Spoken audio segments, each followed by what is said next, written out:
Drama में एक लड़की एली को दिखाया जाता है जो कि एग्जामिनेशन हॉल में बैठी हुई थी।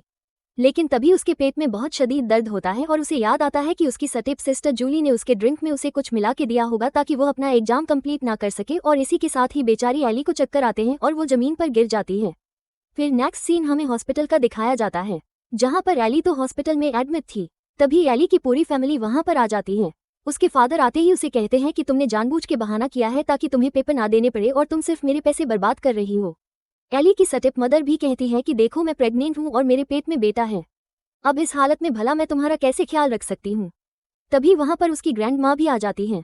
एली की ग्रैंड माँ उसे कहती है कि ऐसी पोती होने से तो बेहतर था कि मेरे यहाँ एक ही पोती होती, और वो अपनी दूसरी पोती यानी कि जूली की तरफ देखती है। एली उन सब लोगों की बातें सुन के रोना शुरू कर देती है। एली कहती है कि मैं अपने एग्जाम्स देना चाहती थी, लेकिन मेरी सिस्टर जूली ने मुझे ड्रिंक में कुछ मिलाया है, इसी वजह से मैं अपना पेपर दे नहीं सकी। मेरा सारा फ्यूचर खराब होके रह गया है। ये बात सुनते ही जूली कहती है कि मैं भला ऐसा क्यों करूंगी। फिर वो अपने फादर से कहती है कि मुझे बहुत पेन हो रहा है। तो उसकी ग्रैंड माँ अपनी पॉकेट से कोई मेडिसिन निकालती हैं और एली को दे देती हैं।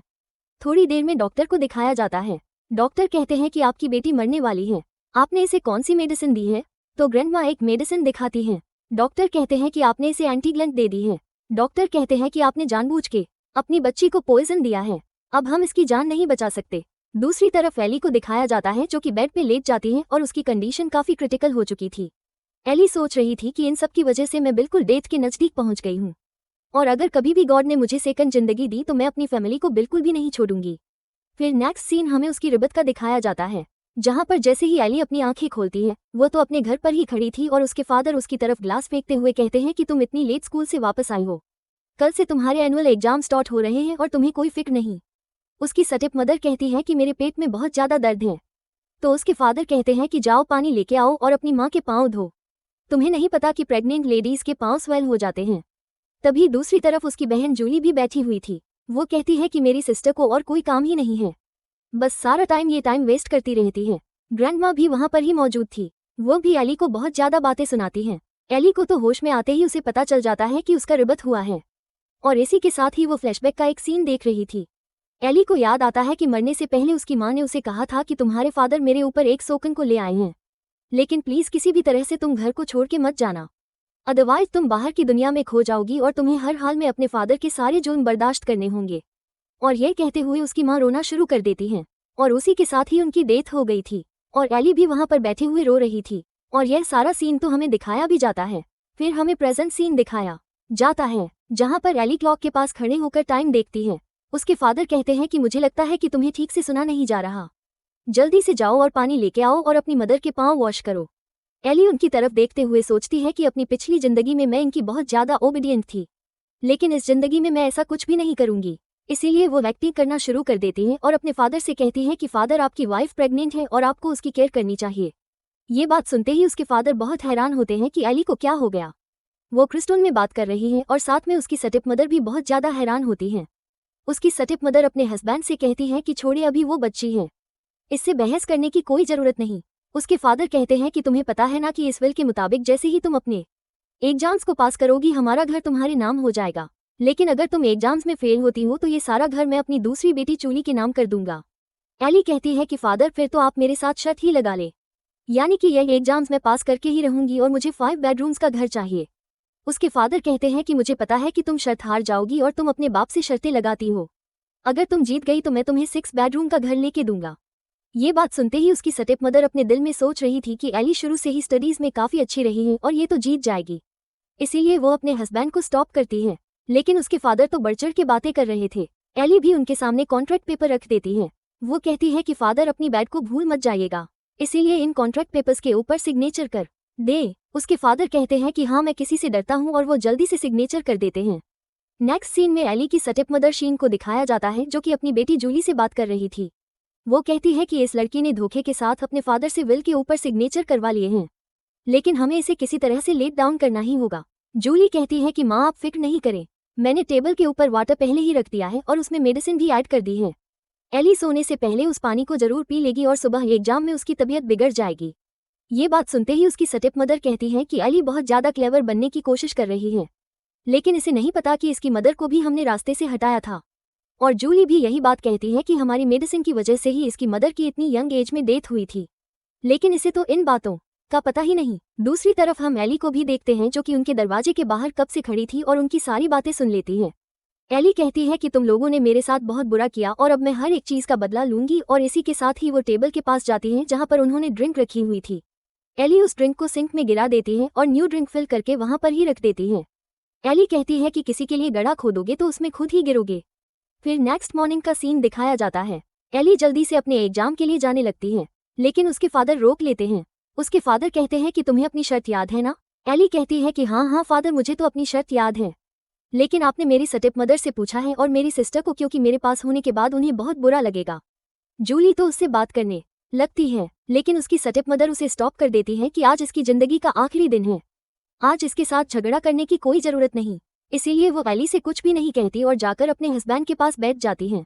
लेकिन जैसे ही वो अपने हस्बैंड के पास बैठती है तो उनके पेट में बहुत शदीद दर्द शुरू हो जाता है और उनके लेग्स के पास से ब्लड भी आने लगता है। ये देखते ही उसके हस्बैंड बहुत ज्यादा घबरा जाते हैं। जूली भी जल्दी से अपनी मदर के पास जाती है। वो सब लोग तो उसकी कंडीशन देख के बहुत ज्यादा हैरान हो रहे थे, क्योंकि आंटी शीन को बहुत शदीद पेन हो रहा था और अभी उनकी बेबी डिलीवरी का टाइम भी नहीं आया था, क्योंकि उनके तो 7 मंथ चल रहे थे। तभी ग्रैंडमा भी आ जाती हैं। ग्रैंडमा भी रोना शुरू कर देती हैं। ग्रैंडमा कहती है कि मेरी बहू को कुछ भी नहीं होना चाहिए, मैंने अपने पोते के लिए इतने सालों से इंतजार किया है, इसीलिए मेरी बहू को और मेरे पोते को कुछ भी नहीं होना चाहिए।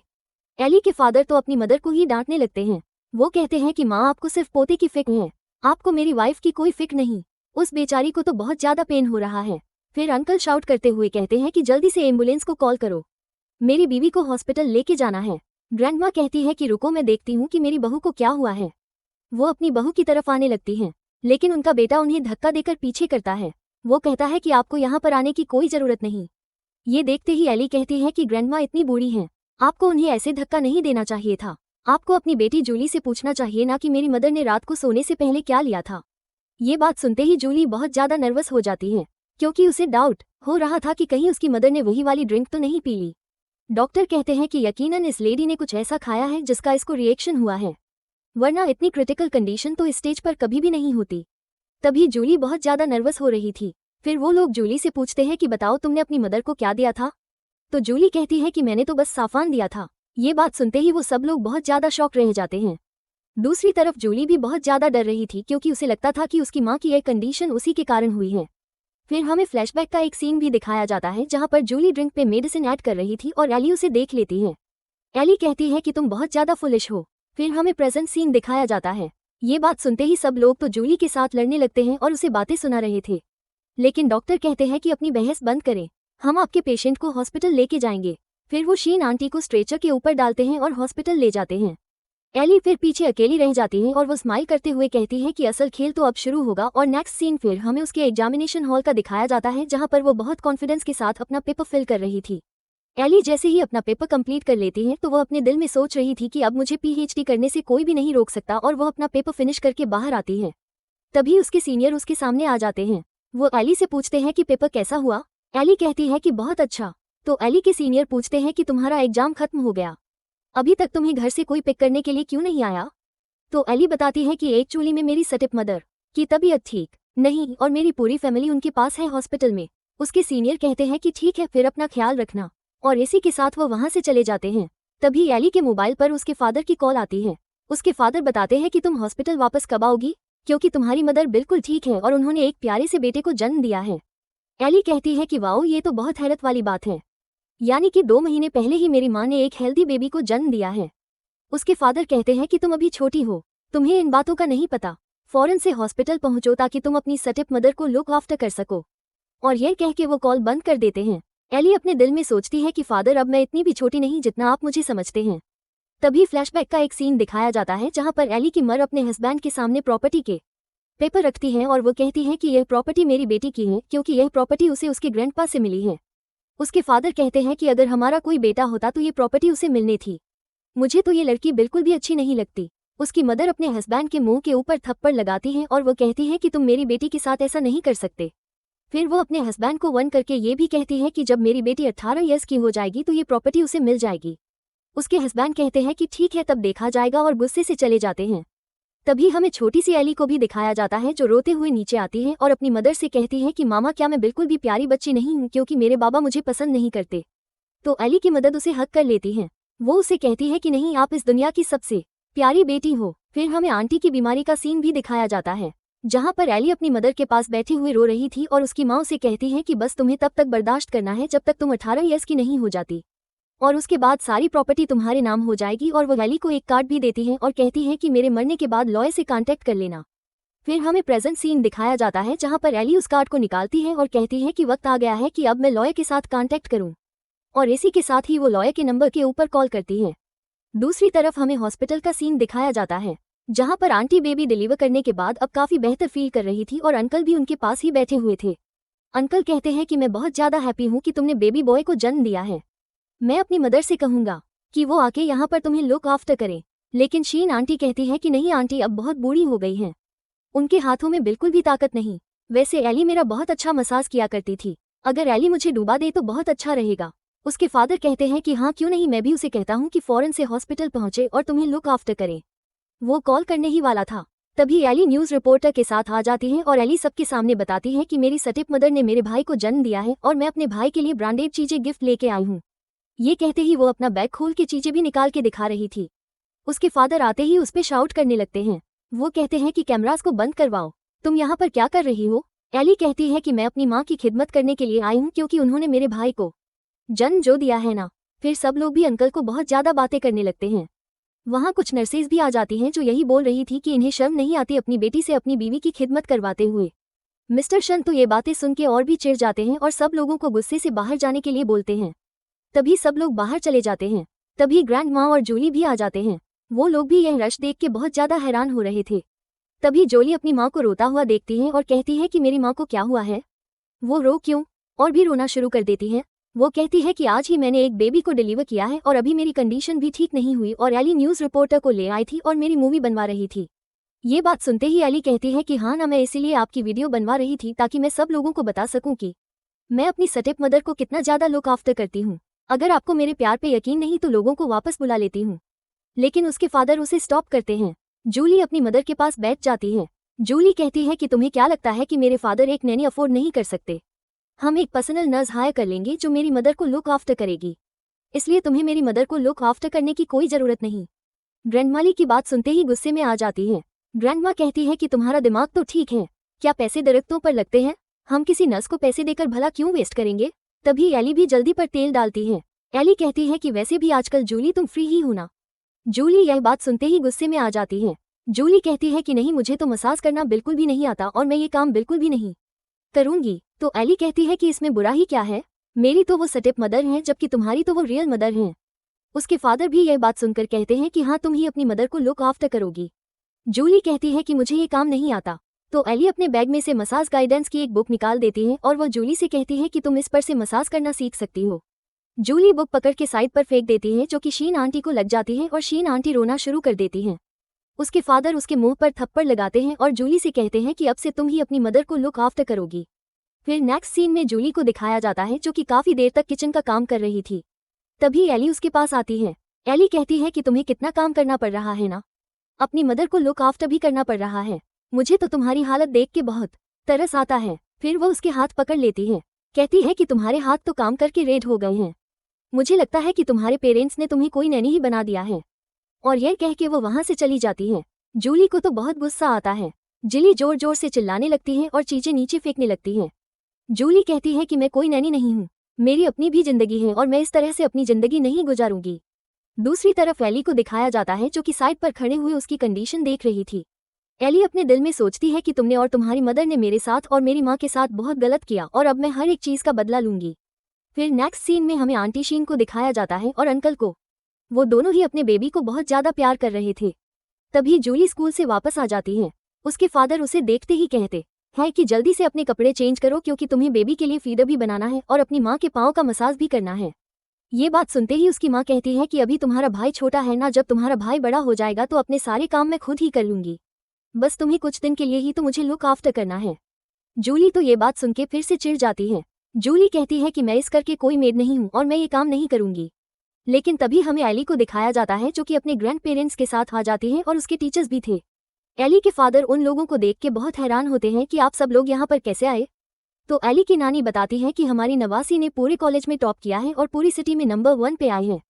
ये बात सुनते ही उसके फादर बहुत हैरान रह जाते हैं और वो शीन से कहते हैं कि तुम तो कहती थी कि एली अच्छे से स्टडी नहीं करती, फिर इसकी इतने अच्छे स्कोर कैसे आ गए।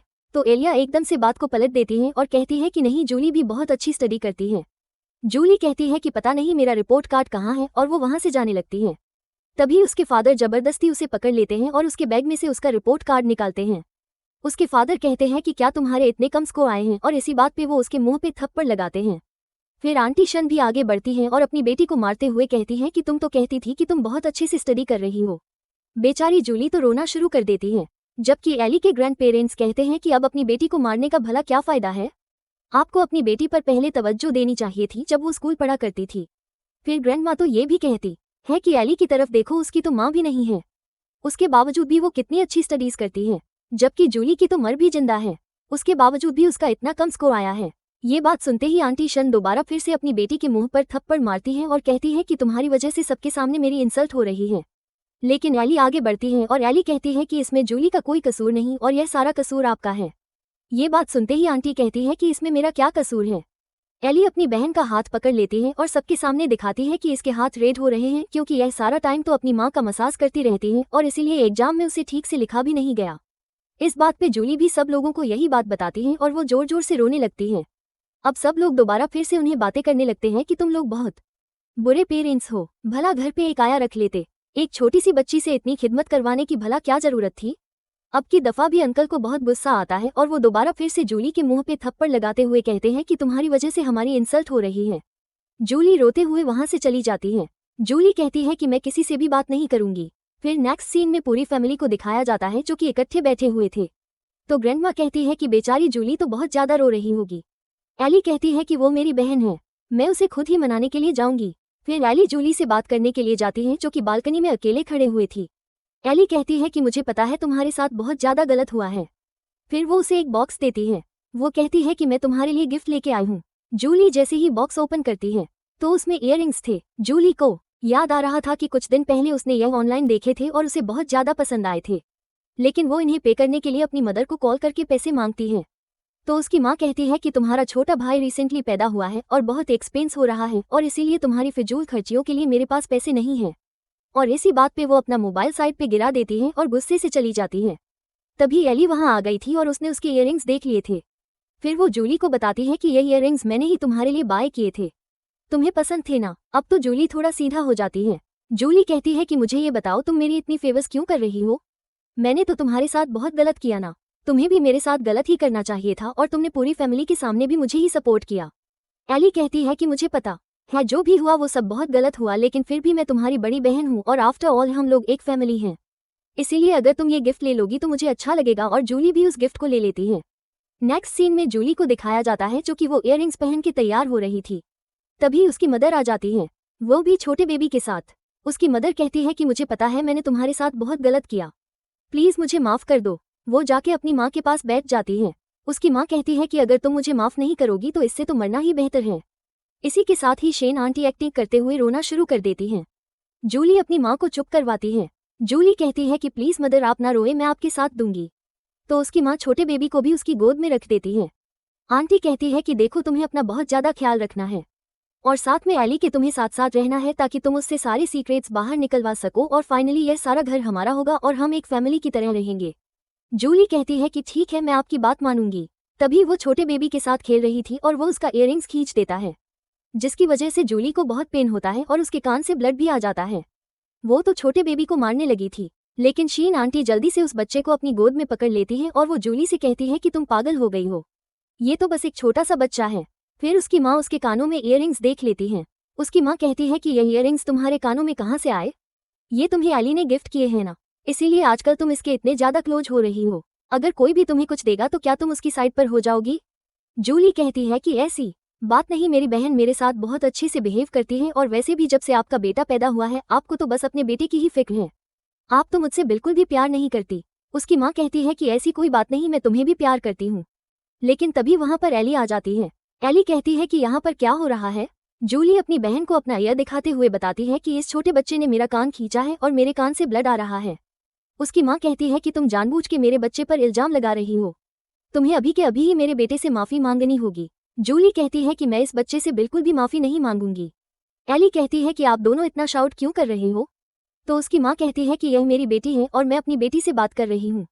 तुम आउटसाइडर हो, तुम यहाँ से बाहर चली जाओ। वो कहती है कि मैं आउटसाइडर नहीं बल्कि हम लोग एक फैमिली हैं और इसीलिए मैं आपसे कहती हूँ कि आपको जूली से भी अच्छे से बिहेव करना होगा। उसकी माँ तो जूली को देख के और भी गुस्सा करने लगती है। वो कहती है कि मेरे बेटे से माफ़ी मांगो और वो उसके मुंह पे थप्पड़ भी लगाती है। जूली कहती है कि अभी माफ़ी मांगती हूँ और इसी के साथ ही छोटे बच्चे को खींच के बालकनी में ले जाती है। जूली कहती है कि आप इसे बहुत प्यार करते हो ना, मैं भी इसे नीचे गिराने लगी हूँ। लेकिन तभी आंटी शन भाग के जाती हैं और उस बच्चे को पकड़ लेती हैं। आंटी शेन कहती है कि लगता है तुम पागल हो गई हो। बच्चा भी जोरों से रोना शुरू कर देता है और आंटी उसे लेकर साइड पर चली जाती हैं। जूली बहुत ज़्यादा रोना शुरू कर देती है। जूली कहती है कि मुझे तो कोई भी प्यार नहीं करता। एली उसे कहती है कि प्लीज़ खुद को संभालो। जूली कहती है कि मुझे कोई प्यार नहीं करता, बस एक तुम ही हो जो मुझे प्यार करती हो, इसीलिए आज से मैं तुम्हारी साइड पर रहूंगी। फिर वो एली को बताती है कि मेरी मदर चाहती है कि तुमने जिस यूनिवर्सिटी में एडमिशन लेना है वहाँ पर तुम एडमिशन ना ले सको और मैं तुम्हारा रोल नंबर चोरी कर लूँ। एली यह बात सुनकर स्माइल करती है। एली कहती है कि मैं शीन आंटी से इसी बात की उम्मीद करती थी। जूली उसे ये भी बताती है कि मेरे फादर ने जो पैसे तुम्हारे लिए रखे हुए थे ताकि तुम अपना घर बाय कर सको, वो सारे पैसे भी वो इस छोटे बच्चे पर इन्वेस्ट करने जा रहे हैं ताकि इसका फ्यूचर सिक्योर हो सके। ये बात सुनते ही एली कहती है कि ठीक है। फिर शीन आंटी को भी इस छोटे बच्चे की बर्थडे पर बहुत बड़ा सरप्राइज देखने को मिलेगा। फिर हमें 1 साल बाद का सीन दिखाया जाता है जब छोटे बच्चे का बर्थडे आ जाता है और वो 1 ईयर का हो जाता है। बच्चे की बर्थडे पार्टी के लिए तो सब लोग बहुत ज्यादा एक्साइटेड थे। आंटी शीन तो हंस हंस के सबको ग्रीट कर रही थी, लेकिन वो ये भी सोच रही थी कि जूली कहाँ पर है। यकीनन वो एली के साथ हो कि कहीं मेरे बेटे के खिलाफ कोई प्लानिंग ना कर रही हो। दूसरी तरफ एली और जूली को दिखाया जाता है, वो दोनों भी बालकनी में ही खड़ी थी। एली कहती है कि अभी देखना आंटी शीन की सारी खुशी खत्म होने वाली है। तभी वो किसी को कॉल कर देती है और कहती है अपना प्लान कंटिन्यू करने के लिए। तभी छोटे बच्चे का बर्थडे सीन दिखाया जाता है जहां पर उसने रेड एनवेलॉप को चूज करना था और जिसमें से उसके लिए गिफ्ट में निकलना था। तभी वहां पर जूली आ जाती है। उसकी माँ कहती है कि तुम्हारे भाई का आज इतना जरूरी दिन है और तुम कहाँ पर गायब हो गई थी। जूली कहती है कि आपको तो बस मेरे भाई की ही फिक्र है ना, इसीलिए मेरे होने या ना होने से भला आपको क्या फर्क पड़ता है। उसकी माँ कहती है कि अपनी बकवास बंद करो। तभी छोटे बच्चे को दिखाया जाता है जो कि रेड कलर का एनवेलॉप चूज करता है और उसको तो काफी ज्यादा पैसे मिलते हैं। इस बात पे आंटी बहुत ज्यादा खुश हो रही थी। तभी न्यूज रिपोर्टर वहां पर आ जाते हैं जो कहते हैं कि यहाँ पर तो एक बर्थडे पार्टी चल रही है और एली भी आ जाती है। सब लोग एली को देखते हुए कहते हैं कि यह तो वही लड़की है ना जिसने पूरी सिटी में टॉप किया है। न्यूज रिपोर्टर कहते हैं कि हम तो मिस एली का इंटरव्यू करने के लिए आए थे। एली कहती है कि मुझे भी ऐसा ही लगता था कि आज मेरी ग्रेजुएशन की पार्टी चल रही है। उसके डैड न्यूज रिपोर्टर को देखते हैं और फौरन से आगे आ जाते हैं। उसके डैड कहते हैं कि हाँ आज तो एली के लिए ही बर्थडे रखी है और साथ में मेरे बेटे का 1 ईयर का बर्थडे था और इसीलिए हमने कंबाइंड बर्थडे पार्टी रखी है। फिर एली अपने फादर से कहती है कि फादर आपने मुझे गिफ्ट भी देने के बारे में कहा था, क्या आप भूल गए। और इसी के साथ ही वो सब लोगों के सामने अपने फादर का एग्रीमेंट दिखाती है। वो कहती है कि मेरे फादर ने कहा था कि जब मैं अपने कॉलेज की स्टडीज को कंप्लीट कर लूंगी तो मेरे फादर मुझे ग्रेजुएशन के लिए दूसरी सिटी में भेजेंगे और वहां पर मेरे लिए 6 बेडरूम्स का अपार्टमेंट भी बाय करेंगे और यह रहे उसके लीगल डॉक्यूमेंट्स। ये देखते हुए उसके फादर कहते हैं कि अरे क्या हो गया, मुझे पता है कि मैंने उसके ऊपर सिग्नेचर किया है, लेकिन इस प्रॉमिस को मैं बाद में पूरा कर दूंगा। ये बात सुनते ही सब लोग कहने लगते हैं कि यह क्या बात हुई, अगर आपने प्रॉमिस किया था तो इसे आज के दिन ही आपको पूरा करना पड़ेगा। शीन को तो ये देखते ही टेंशन लग जाती है। शीन आगे बढ़ती है और अपने हस्बैंड से कहती है कि अगर आपने इसे इतने ज्यादा पैसों का अपार्टमेंट ले दिया हम तो रोड के ऊपर आ जाएंगे और मेरे बेटे के फ्यूचर के लिए तो हमारे पास कुछ भी नहीं बचेगा। हमें अपने बेटे के फ्यूचर के बारे में भी तो सोचना चाहिए। तभी एली जूली को इशारा करती है और जूली भी एक्टिंग फॉर्म में आते हुए कहती है कि माँ अभी तो मेरा भाई बिल्कुल ही छोटा है, आपको अभी से ही उसकी फिक्र लग गई है और वैसे भी मेरे फादर एक बिजनेसमैन है और वो अपने बेटे को अच्छा फ्यूचर तो प्रोवाइड कर ही सकते हैं। ये बात सुनते ही बाकी सभी लोग भी यही बात कहने लगते हैं कि हाँ मिस्टर तो एक बहुत अच्छे बिजनेसमैन है और वो अपनी फैमिली को तो प्रोटेक्ट कर ही सकते हैं। एली दोबारा फिर से वही पेपर्स दिखाते हुए कहती है कि अगर फादर आपने अपने एग्रीमेंट को पूरा ना किया तो आई एम सो सॉरी, लेकिन आपको जेल जाना पड़ेगा और मुझे उम्मीद है कि आप अपने छोटे से बच्चे को छोड़ के जेल नहीं जाएंगे। उसके फादर कहते हैं कि एली तुम्हें शर्म नहीं आती, अपने फादर को जेल भेजने की बातें करती हो। शीन आंटी भी यही कहती है कि एली वो तुम्हारे फादर हैं, तुम अपने फादर को इस तरह से टॉर्चर नहीं कर सकती, वो तुम्हें कोई छोटा मोटा गिफ्ट दे देंगे, अभी वैसे भी तुम छोटी हो, हमने तुम्हारी शादी भी करनी है और उसमें भी बहुत ज्यादा एक्सपेंस होगा।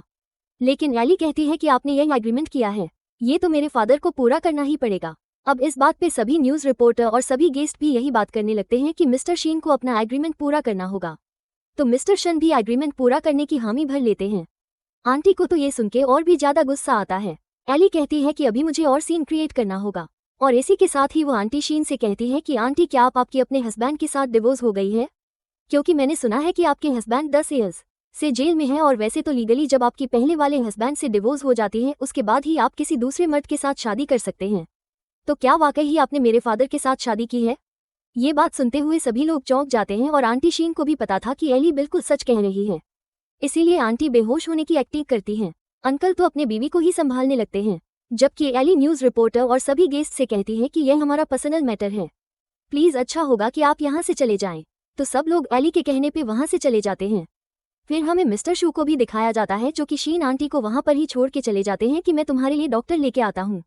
शीन आंटी तो पीछे से आवाजें ही लगाती रहती हैं, जबकि एली अपने दिल में सोचती है कि यह तो बस शुरुआत है। नेक्स्ट सीन में हमें एली को दिखाया जाता है, जो कि अपनी फीमेल लॉयर से मिलने के लिए जाती है। लॉयर एली को बताती है कि आपकी मदर ने आपके लिए काफ़ी ज़्यादा प्रॉपर्टी छोड़ी है, और उनका घर भी आपके नाम पर ही है, और इसके अलावा उनके बिजनेस में भी आपके 30% के शेयर बनते हैं। एली कहती है कि यह तो बहुत अच्छी बात है। एली उससे पूछती है कि मेरे फादर के पास कितनी प्रॉपर्टी बचेगी, तो लॉयर उसे सारी डिटेल्स बताती है। एली कहती है कि मैं ये चाहती हूँ कि मेरे फादर के पास प्रॉपर्टी में कुछ भी ना बचे। लॉयर ये बात सुनकर बहुत ज़्यादा हैरान होती है।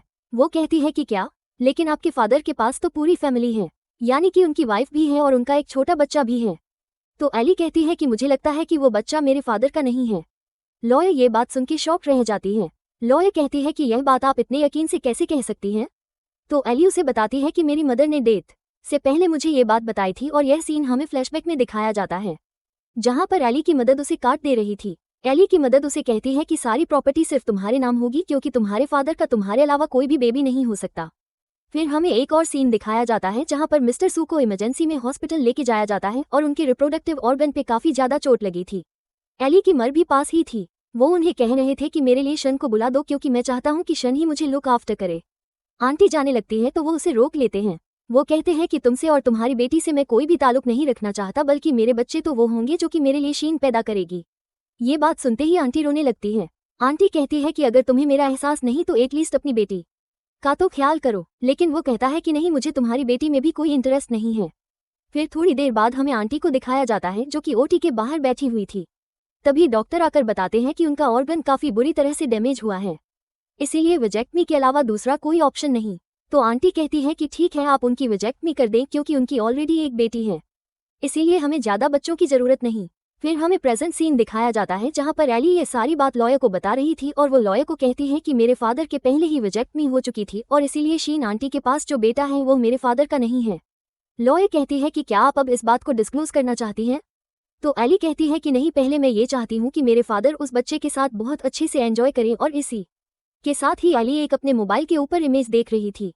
फिर दूसरी तरफ हमें आंटी को दिखाया जाता है, जो कि अपने बेटे को बहुत ज़्यादा प्यार कर रही थी। जैसे ही वो उसके लेग के ऊपर एक मार्क देखती है तो जोर जोर से आवो दे के जूली को बुलाती हैं। वो जूली से कहती है कि तुमने अपने भाई का पैम्पर अच्छे से चेंज नहीं किया। जूली कहती है कि मैं कोई उसकी आया नहीं हूँ। आंटी उसे कहती है कि ठीक है, फिर मैं तुम्हें कैंप में भेज रही हूँ और तुम वहाँ पर ही रहोगी। जूली कहती है कि आप मेरे साथ ऐसा नहीं कर सकती। आंटी उसके मुंह पे थप्पड़ लगाती हैं। आंटी कहती है कि जैसा मैं कहूँगी तुम्हें बिल्कुल वैसा ही करना पड़ेगा, और इसी के साथ ही वो किसी को बुला लेती हैं, जो जूली को पकड़ के लेके चले जाते हैं। फिर हमें एली को भी दिखाया जाता है, जो कि स्टेयर्स के ऊपर खड़े हुए ये सारा सीन देख रही थी, और सबके चले जाने के बाद जूली नीचे आ जाती है। फिर जूली भी उस पंप को देख रही जूली कहती है कि शीन आंटी, आपने मेरे लिए काफ़ी ज़्यादा कामों को आसान बना दिया है। एली को ये भी याद आ रहा था कि जूली गुस्से में किसी आदमी का नाम ले रही थी, और इसीलिए शीन आंटी ने उसका मुंह भी बंद करवा दिया था। इसीलिए एली अपने लॉयर को कॉल करती है और अपनी लॉयर से कहती है कि शीन आंटी के बारे में पता करो कि वो कितने मर्दों के साथ नाइट स्पेंड कर चुकी हैं। लॉयर उन्हें बताती है कि ज़्यादा को तो मैं नहीं जानती, लेकिन वो अपने ड्राइवर के काफ़ी ज़्यादा क्लोज थी। फिर तभी उसके डैड आ जाते हैं और वो जल्दी से फ़ोन बंद कर देती हैं। एली के डैड तो ड्रिंक करके आए थे। अंकल आते ही एली से कहते हैं कि तुम इस टाइम तक क्यों जाग रही हो, और तुम्हारी माँ कहाँ पर है, और साथ में जूली और छोटा बच्चा कहाँ पर है। वो बताती है कि जूली को तो कैंप भेज दिया गया है, जबकि आंटी छोटे बच्चे को सुला रही हैं। फिर एली अपने फादर से कहती है कि काफ़ी दिन हो गए हैं, आप शीन आंटी को कभी डिनर के लिए नहीं लेके गए। आपको उन्हें डिनर पर लेकर जाना चाहिए, क्योंकि बेबी को संभालते हुए वो काफ़ी ज़्यादा स्ट्रेस्ड हो जाती हैं। तो अंकल सू कहते हैं कि हाँ, ये बात तो तुमने बिल्कुल सही कही। मैं तो उसे काफ़ी देर से डेट पर भी नहीं लेके गया। ये बात सुनते ही एली अपने दिल में सोचने लगती है कि अच्छा, अगर वो मेरे फादर के साथ नहीं गई तो मैंने तो उसे काफी दफा तैयार होकर गाड़ी में बैठते हुए देखा था। एली उनसे पूछती है कि जो हमारे यहाँ पहले ड्राइवर थे उनका नाम क्या था। मिस्टर सूज को नाम बता देते हैं, लेकिन वो उसे कहते हैं कि तुम उसके बारे में क्यों पूछ रही हो। एली कहती है क्योंकि वो लड़का तो बहुत ही ज्यादा हैंडसम था। तो उसके डैड उसे डांटने लगते हैं। तभी आंटी शन को दिखाया जाता है। वो कहती है कि आप लोगों ने इतना शोर मचाया हुआ है, इसीलिए मेरा बेबी भी जाग गया है। फिर वो आते ही मिस्टर सू से कहने लगती है कि मैंने कितनी दफा तुम्हें कहा है ड्रिंक करके ना आया करो। मिस्टर सू अपनी बेटी को डॉक्यूमेंट निकाल के देते हैं। वो कहते हैं कि मैंने तुम्हारी यूनिवर्सिटी के पास तुम्हारे लिए अपार्टमेंट बुक करवा दिया है और यह फुल्ली फर्निश्ड है। इसके ऊपर सिग्नेचर करो और आइंदा के बाद प्रेस रिपोर्टर्स को यहाँ पर बिल्कुल भी मत बुलाना। शीन आंटी को तो ये बात सुनकर बहुत ज्यादा गुस्सा आ रहा था और वो बच्चे को गुस्से से झंझोड़े जा रही थी। अंकल उसकी तरफ देख के कहते हैं कि तुम्हें क्या हो गया है, तुम्हें एक बच्चे को भी सही से लुक आफ्टर करना नहीं आता। शीन कहती है कि मैं तुम्हारी पहली बीवी जैसे तुम्हारी आया बनके नहीं रह सकती। सारा टाइम घरों के कामों में बिजी रहना और तुम्हें भी लुक आफ्टर करना। मैं अपनी मर्जी से अपनी जिंदगी को गुजारती हूँ और तुमने पहली बीवी को तो मैड्स की तरह रखा हुआ था। एली कहती है कि please aunty mind your language, मेरी माँ के बारे में इस तरह से ना बोले। बच्चा तो इस झगड़े की वजह से जोर जोर से रोए चले जा रहा था। अंकल आगे बढ़ते हैं और बच्चे को पकड़ लेते हैं। शैली की तरफ देखते हुए कहती है कि अब तुम्हें बहुत गुस्सा आ रहा है। तुम्हें पता है कि जब तुम्हारी माँ मरने वाली थी उस टाइम तुम्हारा बाप मेरे साथ बेड पे मौजूद था और इसी वजह से तुम्हारी माँ के कॉल करने पर भी वो वहाँ पर नहीं गया था। एली को तो दोबारा फिर से अपनी माँ के डेथ सीन याद आ जाता है और वो शीन के बाल पकड़ लेती है। वो शीन से कहती है कि खबरदार, अगर मेरी माँ के बारे में तुमने एक लफ्ज़ भी बोला अदरवाइज मैं तुम्हारा सारा सच उगल दूंगी। शीन अपने दिल में सोच रही थी कि कहीं इसे पता तो नहीं चल गया कि यह मेरा बेटा नहीं है, लेकिन शीन कहती है कि नहीं, ऐसा नहीं हो सकता। और इसी के साथ ही वो कहती है कि अब की दफ़ा तो मैं तुम्हें छोड़ रही हूँ, लेकिन आइंदा के बाद तुमने मेरे साथ बदतमीजी की तो मैं तुम्हें नहीं छोड़ूंगी। ये कह के वो वहाँ से चली जाती है। उसके चले जाने के बाद मिस्टर सू अपनी बेटी से कहते हैं कि तुम्हारी माँ बहुत ही अच्छी इंसान थी। तुम्हें पता है जब मैं बीमार होता था तो वो मुझे बहुत ज़्यादा लुक आफ्टर किया करती थी, यहाँ तक कि मेरे बिजनेस को एस्टेब्लिश करने में भी उसने बहुत ज़्यादा साथ दिया था। एली अपने फादर से छोटा बेबी ले लेती है। वो कहती है कि लाएं, मैं छोटे बच्चे को सुला के आती हूँ और आप भी बहुत टायर्ड होंगे, आप भी जाकर रेस्ट करें। लेकिन अंकल दोबारा फिर से इसी टॉपिक पे बात करते हैं।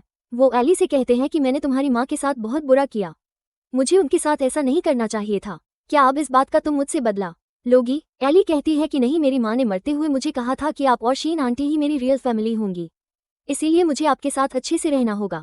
ये बात सुनते ही उसके फादर सेटिस्फाइड हो जाते हैं और काउच के ऊपर ही सो जाते हैं। एली आगे बढ़ती है और अपने बाप के सर के ऊपर से एक बाल उतार लेती है। फिर नेक्स्ट सीन हमें ग्रेवयार्ड का दिखाया जाता है। एली वहां पर जाती है अपनी माँ की ग्रेव के पास और वहां पर वो अपना बर्थडे सेलिब्रेट कर रही थी। एली अपनी माँ से कहती है कि आज मैं 18 ईयर्स की हो गई हूँ। और फ्लैशबैक का एक सीन भी दिखाया जाता है जहां पर एली अपनी मदर के साथ अपना बर्थडे सेलिब्रेट कर रही थी और उसकी माँ उसे कैंडल बिलो करने के लिए बोलती है और बाद में विश मांगने के लिए भी कहती है। फिर प्रेजेंट सीन दिखाया जाता है जहां पर एली अपनी माँ से कह रही थी कि आपको पता है बाबा बिल्कुल भी नहीं बदले, बल्कि उन्हें लग रहा है कि ओल्ड एज में उनके यहाँ कोई बेटा पैदा हुआ है। और वैसे भी एक ग्रैंड माँ भी है जो सारा टाइम मुझे ताने देती रहती है कि मैं उनकी पोती हूँ और उनके यहाँ कोई पोता नहीं। मैं तो ये सोच रही हूँ कि जब ग्रैंड माँ को इस बात का पता चलेगा कि जिस पोते पे वो बड़ा फख्र महसूस कर रही हैं वो पोता असल में उनका ब्लड है ही नहीं, तो उनका रिएक्शन कैसा होगा। तभी एली के पास लॉया आ जाती है। एली उसे देखते ही बहुत हैरान होती है। एली की लॉया आंटी उसे आते ही हैप्पी बर्थडे बोलती हैं और साथ में उसे बताती है कि मैं और तुम्हारी मम्मा फ्रेंड हुआ करते थे, इसीलिए मुझे तुम्हारी बर्थडे की डेट बहुत अच्छे से याद है। फिर वो एली को बताती है कि तुम्हारी विल भी रेडी हो चुकी है और उसके मुताबिक तुम्हारी मदर ने तुम्हारे लिए 80 मिलियन छोड़े थे और बिजनेस में भी तुम्हारा 40% का शेयर है और इसके अलावा उन्होंने कुछ हेल्थ इंश्योरेंस भी करवा रखी थी, उसके सारे पैसे भी तुम्हें ही मिलने हैं। ये बात सुनते ही एली तो शॉक रह जाती है। एली कहती है कि क्या 80 मिलियन, मेरी माँ के पास इतने ज़्यादा पैसे कहाँ से आए? तो लॉयर बताती है कि तुम्हारी माँ ने बहुत ज़्यादा सेविंग्स की थी और इसके अलावा उसने काफ़ी ज़्यादा जगहों पर इन्वेस्टमेंट भी की थी। उन्होंने कुछ ऐसे लैंड बाय किए थे जिसकी कीमत अब 10 गुना ज़्यादा हो गई है और उसका सारा प्रॉफिट अब तुम्हें ही मिलने वाला है। एली यह बात सुनते ही रोना शुरू कर देती है। एली कहती है लेकिन मेरी माँ ने ये सारे पैसे अपनी ट्रीटमेंट पर क्यों नहीं लगाए? तो लॉयर उसे बताती है क्योंकि तुम्हारी माँ बहुत ज़्यादा मेहनत कर रही थी यह सारे पैसे जोड़ने के लिए और इस बीच में वो कभी भी अपनी हेल्थ का ख्याल नहीं रखा करती थी और उन्हें नहीं पता था कि वो जो प्रॉपर्टीज को बाय कर रही है उसकी कीमत कुछ सालों में इतनी ज़्यादा बढ़ जाएगी और ये तुम्हारा लक है जो तुम्हें इतना कुछ मिलने जा रहा है। फिर नेक्स्ट सीन हमें फैमिली डिनर का दिखाया जाता है जहां पर आंटी शीन बैठी हुई थी और साथ में एली भी थी और मिस्टर सू भी खाना खा रहे थे। अर्धीशन अपने दिल में सोचती है कि 2 दिन बाद मेरा बर्थडे आने वाला है और काफ़ी दिन हो गए हैं, सू ने मुझे कोई गिफ्ट भी नहीं दिया। पहले भी मेरे हाथ से काफी ज्यादा पैसे निकल चुके हैं, इसीलिए दोबारा फिर से मुझे सू को अपनी तरफ करना पड़ेगा। तभी शन मिस्टर सू के हाथ के ऊपर हाथ रख देती है और उनसे कहती है कि डार्लिंग 2 दिन के बाद मेरा बर्थडे आने वाला है, तुम मुझे क्या गिफ्ट दोगे? वो उसे कहता है कि जब तुम्हारा बर्थडे आएगा तब देखा जाएगा, और वो आराम से अपना खाना खा रहा था। लेकिन आंटी तो उसके पाँव पर टच करने लगती है। वो उसे कहती है कि मुझे कोई गिफ्ट चाहिए, तुमने कहा था ना कि तुम मुझे रेड कलर की ज्वेलरी गिफ्ट करोगे। ये बात सुनते ही एली को हंसी आ जाती है, तो वो दोनों एली से पूछते हैं कि तुम क्यों हंस रही हो, और अंकल तो ये बात सुनते ही एम्बर्स हो के वहां से चले जाते हैं। एली कहती है कि मेरे फादर अभी 2 दिन पहले ही मेरी मदर को मिस कर रहे थे, लेकिन आंटी के जरा से टच करने पर वो सेड्यूस हो गया है। मर्द भी ना कितनी जल्दी बदल जाते हैं। तभी शीन आंटी से कहती है कि देखो, मैंने ही तुम्हारी माँ को तुम्हारे बाप से भी दूर किया था और तुम्हें भी तुम्हारे बाप से दूर कर दूंगी, इसीलिए मेरे सामने ट्रिक्स खेलने की बिल्कुल भी जरूरत नहीं। एली कहती है कि अरे नहीं आंटी, भला मुझे ट्रिक्स खेलने की क्या जरूरत है, वैसे भी आपका बर्थडे है ना, मैं भी आपको बहुत अच्छा सा सरप्राइज दूंगी। ये बात सुनके वो बहुत ज्यादा हैरान होती है। फिर नेक्स्ट सीन हमें उसकी बर्थडे पार्टी का दिखाया जाता है। सभी लोग तो शीन को बहुत ज्यादा अप्रिशिएट कर रहे थे कि मिस्टर सू ने तुम्हें बहुत प्यारा नेकलेस दिया है, क्योंकि उसने अपने गले में बहुत प्यारी सी रेड कलर की ज्वेलरी पहन रखी थी और सब लोग उसी ज्वेलरी को एडमायर कर रहे थे और साथ में उन दोनों के कपल को भी। दूसरी तरफ हमें एली को दिखाया जाता है जो कि बाहर जाती है और बाहर मिस्टर वांग को दिखाया जाता है जो कि शीन का एक्स बॉयफ्रेंड था। एली कहती है कि मिस्टर वांग आप बाहर क्या कर रहे हैं, चल मेरे साथ पार्टी में चले। मिस्टर वांग कहते हैं कि नहीं, मैं बस यहाँ का एक ड्राइवर हुआ करता था, मुझे एम्ब्रेसमेंट फील होती है। शीन कहती है कि अरे नहीं नहीं, हम गरीब और अमीरों में कोई ज्यादा फर्क नहीं रखते, इसीलिए आप मेरे साथ पार्टी में आए, और वो उसे पार्टी में ले जाती है। उसके डैड भी उसे देख के बहुत ज्यादा खुश होते हैं। एली के फादर कहते हैं कि अच्छा हुआ आज तुम इस पार्टी में आ गए हो, को अब ड्रिंक किए बगैर बिल्कुल भी मत जाना। और शन तो उसे देख के बहुत ज्यादा नर्वस हो रही थी कि यह वांग वहां पर क्या कर रहा है। तभी एली को दिखाया जाता है जिसने अपने हाथ में एक फनी सा टॉय उठा रखा था और वह सबके रियल नाम लेता था, और इसी के साथ ही सब लोग उसे ट्राई करते हैं और सब लोग उस टॉय को देख के बहुत ज्यादा खुश हो रहे थे। फिर एली बताती है कि इस टॉय में कुछ सेपरेट फीचर्स भी हैं, यानी कि यह सब लोगों का रियल नाम भी लेता है। फिर वो किसी और बटन को दबाती है और वो सब लोगों का रियल नाम लेने लगती है, स्पेशली सबसे पहले उसके फादर का। ये बात सुनते ही उसके फादर कहते हैं कि एली आज मेरी वाइफ का बर्थडे है, तुम इस बर्थडे पार्टी को खराब नहीं कर सकती। शीन अपने हस्बैंड को काम करती है। शीन कहती है कि अरे नहीं, उसका ऐसा मतलब बिल्कुल भी नहीं होगा, वैसे भी वो अभी छोटी है ना, तो इसीलिए आपके साथ फन कर रही है। तभी उसकी बर्थडे की अनाउंसमेंट की जाती है और शीन को स्टेज पर बुलाया जाता है कुछ बोलने के लिए। फिर आंटी स्टेज पे जाकर बताती है कि मैं और मिस्टर सू बचपन से ही एक दूसरे को प्यार करते थे, फिर किसी वजह से हम दोनों की शादी नहीं हो सकी, लेकिन किस्मत को हमारा मिलना मंजूर था, इसीलिए इस एज पे आके हमारी शादी हो गई, और मैंने अपने प्यार की कुछ मेमोरीज को सेव करके रखा है जिसे आप सब लोगों के साथ भी मैं शेयर करना चाहती हूँ। तभी वो अपने असिस्टेंट से एक वीडियो प्ले करने के लिए बोलती है, लेकिन वो वीडियो तो प्ले ही नहीं हो रही थी। एली कहती है कि आई थिंक वो वीडियो मेरे पास है, और इसी के साथ ही वो उस आदमी को एक डिवाइस देती है। जैसे ही वो आदमी वीडियो प्ले करता है तो वो तो रोमांस की वीडियो थी जहां पर वांग और शीन का रोमांस चल रहा था, और वह भी गाड़ी में। वांग उसे कह रहा था कि आप बहुत ज्यादा हॉट हैं। वांग उसे ये भी कह रहा था कि आप मुझे बहुत दिनों के बाद मिलने आए हैं, मैं तो आपको मिस कर रहा था, और इसी के साथ ही गाड़ी में उन दोनों का रोमांस दिखाया जाता है। ये देखते ही शीन को तो बहुत गुस्सा आता है। शीन कहती है कि फौरन से वीडियो को स्टॉप करो, लेकिन वो लड़का कहता है कि वीडियो तो स्टॉप ही नहीं हो रही। वो एली से कहती है कि यह सब तुम्हारा कसूर है। वो एली को मारने के लिए जाती है, लेकिन एली उसका हाथ पकड़ लेती है। तभी एली के फादर आ जाते हैं और उसे धक्का देके नीचे गिराते हैं। मिस्टर सू कहते हैं कि मैंने अपनी वाइफ को छोड़ के तुम्हारे ऊपर ट्रस्ट किया और तुमने मुझे चीट किया, मुझे तुमसे यह उम्मीद नहीं थी। दूसरी तरफ मिस्टर वांग को दिखाया जाता है, वो भी सामने आ जाता है और नील डाउन होते हुए कहता है कि यह कोई मिसअंडरस्टैंडिंग है।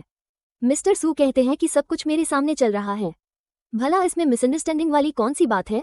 फिर वांग ये बात सुनते ही रोने लगता है और वो शीन की तरफ देखते हुए कहता है कि यह सारा इस औरत का कसूर है, इसी ने ही मुझे सेड्यूस किया था, मेरा तो इसमें कोई कसूर नहीं है।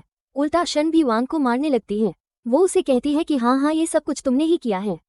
वांग कहता है कि प्लीज सर मुझे माफ कर दे, मेरी माँ बहुत सख्त बीमार है, वो हॉस्पिटल में एडमिट है। ये बात सुनते ही मिस्टर सू को और भी गुस्सा आ जाता है। वो कहते हैं कि मैं तुम्हारी माँ का ट्रीटमेंट करवाता रहा हूँ और तुमने मेरे साथ ही नमक की है। इसी के साथ ही वो अपने असिस्टेंट को बुला लेते हैं और कहते हैं कि इन लोगों को पकड़ के यहाँ से ले जाओ। वांग को तो वो लोग पकड़ के ले जाते हैं, लेकिन शीन दोबारा फिर से मिस्टर सू के सामने नील डाउन होती है। वो कहती है कि मेरा नहीं तो अपने बच्चों का ख्याल करें। तो मिस्टर सू कहते हैं कि मुझे क्या पता कि वो बच्चा मेरा है या नहीं, मैंने तुम्हारी इसके साथ रोमांस वाली वीडियो देखी है। ये बात सुनते ही एली कहती है कि हाँ फादर आपने बिल्कुल सही कहा, क्योंकि जिस बच्चे को आप अपना बेटा समझ रहे हैं दरअसल वो तो आपका बेटा है ही नहीं और इसी के साथ ही वो पेरेंटिंग रिपोर्ट भी निकाल देती हैं। मिस्टर सू जैसे ही वो रिपोर्ट देखते हैं वो तो शॉक रह जाते हैं। फिर वो रिपोर्ट पकड़ के शीन के मुंह पे मारते हैं। शीन भी उस रिपोर्ट को कहती है कि नहीं ये तो फेक रिपोर्ट है। लेकिन तभी कुछ लोग आ जाते हैं जो कि उसे पकड़ के वहां से ले जाते हैं।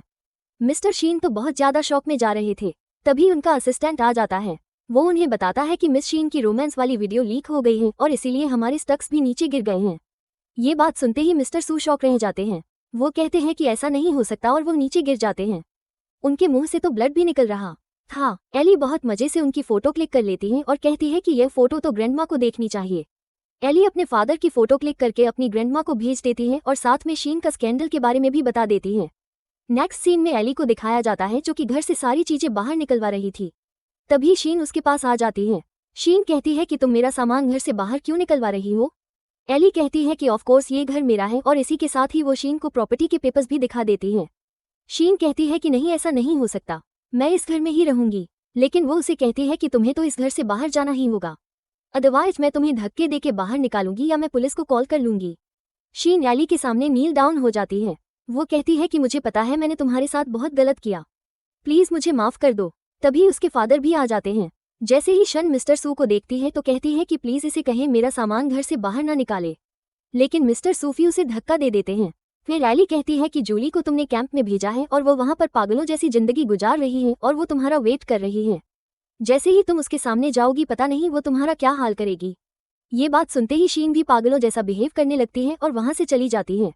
मिस्टर सू एली से कहते हैं कि तुमने मेरी माँ को मेरी फोटो क्यों भेजी थी। तुम्हें पता है कि मेरी माँ पे रेलसिस का अटैक हुआ है और वो हॉस्पिटल में एडमिट है। तुम्हें ऐसा नहीं करना चाहिए था। क्या तुम्हें जरा भी शर्म नहीं आती कि वो तुम्हारी ग्रैंड माँ है। एली कहती है कि ओहो ये सुन के तो मुझे बहुत बुरा लगा। वैसे वो ओल्ड लेडी बहुत ज्यादा एस्प्रिन खाती थी, हो सकता है कि उन्हें अपना ही कोई रिएक्शन हुआ होगा और वैसे भी यह हमारी फैमिली का इतना बड़ा मैटर था तो मेरा ख्याल था कि उन्हें भी इस बात का पता होना चाहिए था। ये बात सुनते ही उसके फादर कहते हैं कि मैं तो इसी वाले घर में रहूंगा, तुम भले जो मर्जी कर लो। तो एली कहती है कि आप इस घर में मेरी परमिशन के बगैर नहीं रह सकते, अगर मैं चाहूँ तो मैं पुलिस को भी कॉल कर सकती हूँ। उसके फादर नील डाउन हो जाते हैं। वो कहते हैं कि प्लीज मुझे माफ कर दो। लेकिन एली कहती है कि नहीं मैं आपको बिल्कुल भी माफ नहीं करूंगी क्योंकि आप ही वो इंसान है जिसकी वजह से मेरी सारी जिंदगी बर्बाद होकर रह गई और मेरी माँ की दर्द भी आपकी वजह से हुई थी, इसीलिए मैं आपको बिल्कुल भी माफ नहीं करूंगी। और यह कह के वो वहां से चली जाती है। मिस्टर सू तो जमीन पर ही बैठे जोर जोर से चिल्लाने लगते हैं, लेकिन अब उनकी आवाज सुनने वाला कोई भी नहीं था। दूसरी तरफ एली मजे से घर से बाहर चली जाती है और वो अपनी माँ से कह रही थी कि माँ मैंने आपका बदला पूरा कर दिया है और इसी के साथ ही हमारा ड्रामा भी खत्म हो जाता।